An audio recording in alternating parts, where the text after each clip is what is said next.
Salut tout le monde, bienvenue au No Wind en vent nouveau. Je suis Marguerite et aujourd'hui, j'ai l'immense plaisir d'avoir Mensa Kossi, c'est le coordinateur de Stand for Africa au Togo. Bienvenue Mensa, merci de répondre à l'appel. Comment vas-tu?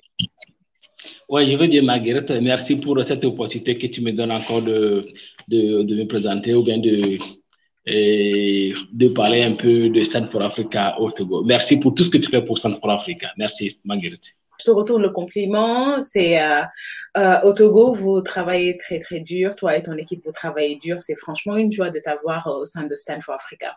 Nous sommes en train de préparer notre premier sommet de Stand for Africa qui va se dérouler du 5 au 8 août 2021 à Houston, au Texas. On a décidé de vous présenter les leaders qui sont dans l'organisation Stand for Africa, est composé de 21 pays et à travers le monde, en Amérique, en Afrique, majoritairement en Europe.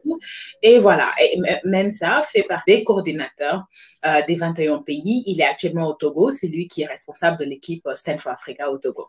Donc voilà, nous allons vous présenter les responsables de Stand for Africa. Il y en a qui sont passés avant Mensa, il y en a qui passeront après Mensa. Donc je vous recommande fortement de suivre aussi les autres interviews précédentes où vous pourrez en savoir un petit peu plus derrière l'organisation Stand for Africa, mais surtout derrière les leaders de Stand. Et aujourd'hui, c'est le Togo à l'honneur.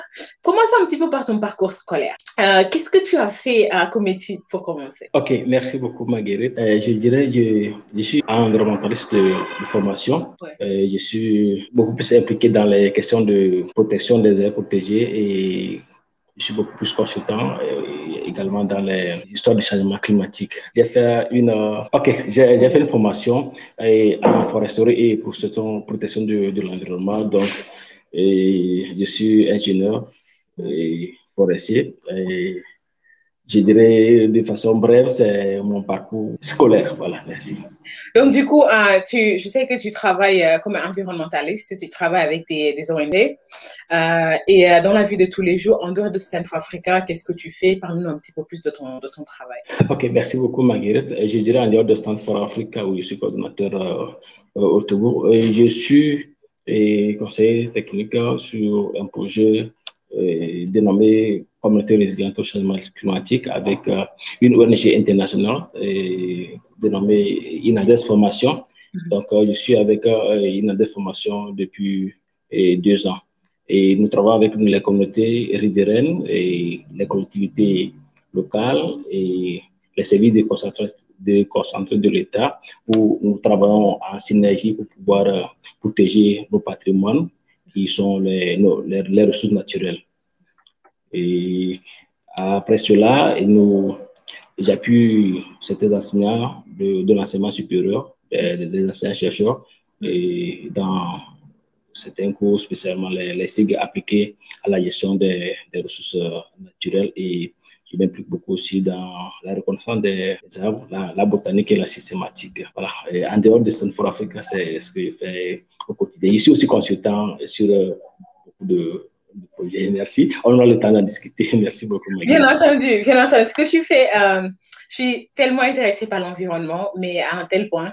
Et on a eu l'occasion de discuter avant dans le passé. Hein. Tu m'as plus ou moins un petit peu détaillé ce que tu fais dans la vie de tous les jours. J'aimerais juste que tu en partages un petit peu plus avec à les personnes qui nous écoutent et qui nous regardent, parce que je sais que les questions environnementales sont excessivement importantes, mais notre compréhension en Afrique, et même globale aussi, hein, mais là on parle spécialement de l'Afrique, notre compréhension des questions environnementales, elle peut être un petit peu déplacée ou n'est pas mise dans le bon contexte. Donc toi, tu es environnementaliste et forestier, donc ça c'est quoi exactement? Qu'est-ce que ça se traduit à quoi dans la vie de tous les jours? Je dirais qu'environnementaliste ou forestier, qu'est-ce que nous en faisons beaucoup plus?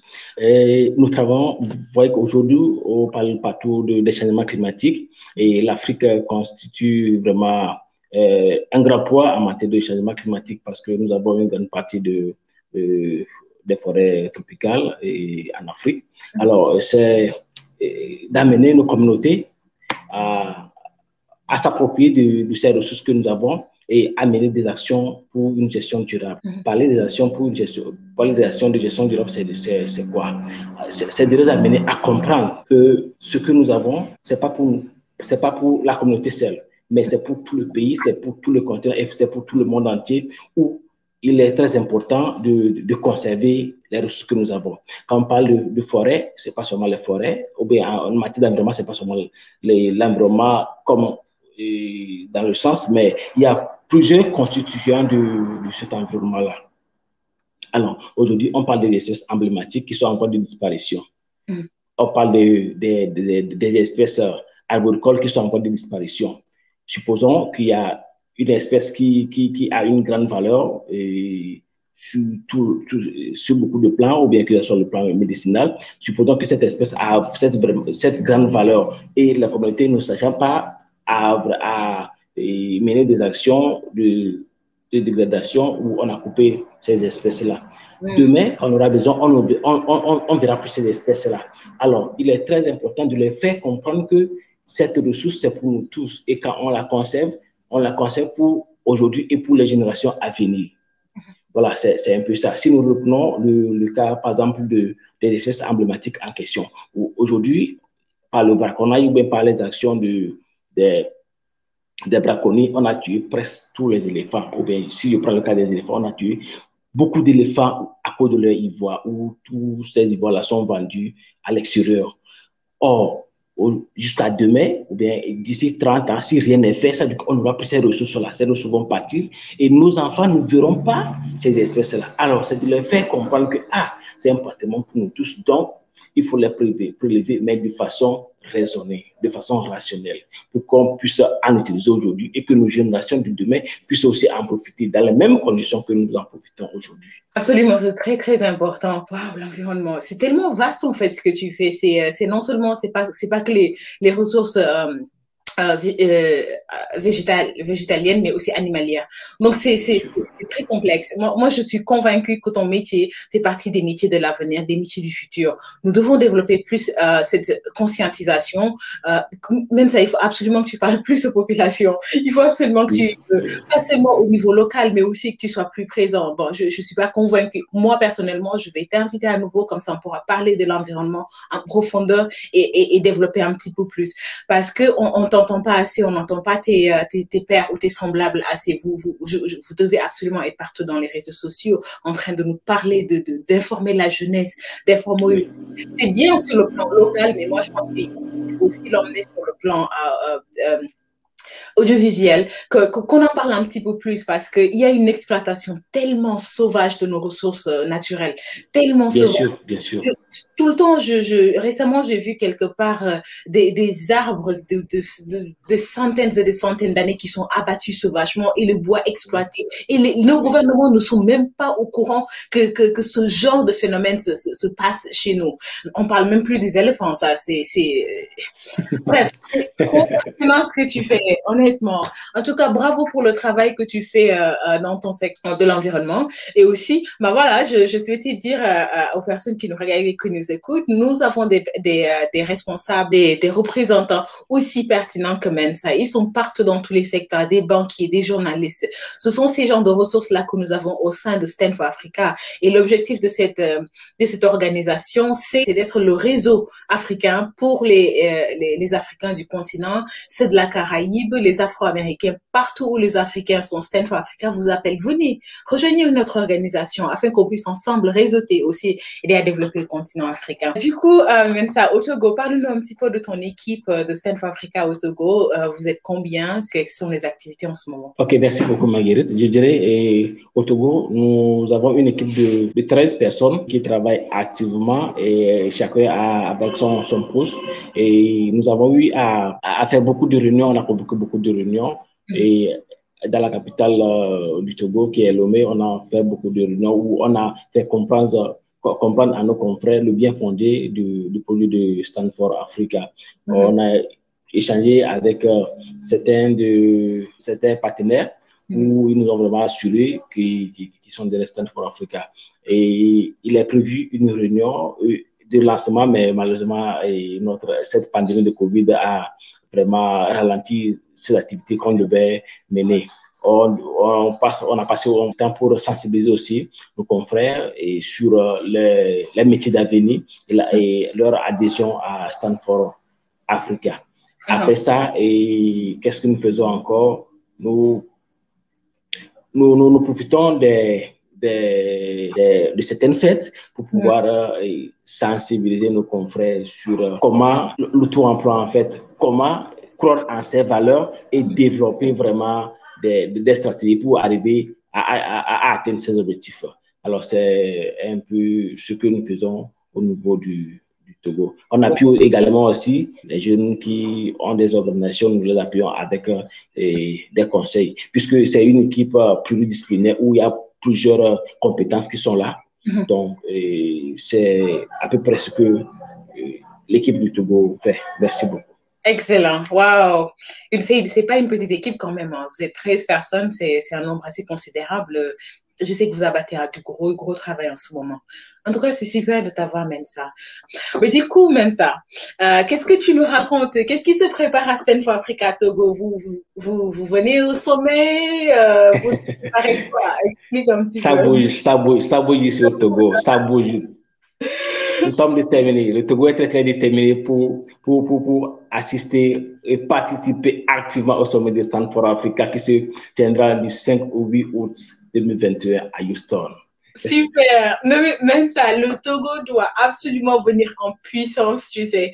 Le pays, non seulement, moi je parle pas de sa taille géographique, quoique pas très conséquente par rapport à d'autres pays, mais c'est l'un des pays les plus avancés en Afrique. Actuellement, je pense que le Togo fait partie des 5 meilleurs pays africains où il faut investir selon le chiffre de la Banque mondiale. Oui, de la Banque mondiale. Donc, quand le Togo va venir au sommet de Houston, le Togo va nous apporter des opportunités d'investissement incroyables parce que c'est un excellent pays où on peut aller investir. Je suis en admiration face au Togo. Moi, je vous attends vraiment. Je sais que vous allez arriver avec d'excellentes opportunités d'investissement. Vous allez nous amener tous ces entrepreneurs qui ont d'excellents projets au Togo, qui sont là pour rencontrer la demande internationale, qui vont être là pour rencontrer les investisseurs. Et du coup, écoute, Mensa, dis-nous, qui est-ce qui est invité au sommet de Houston? Qui est-ce que tu invites au passage aussi?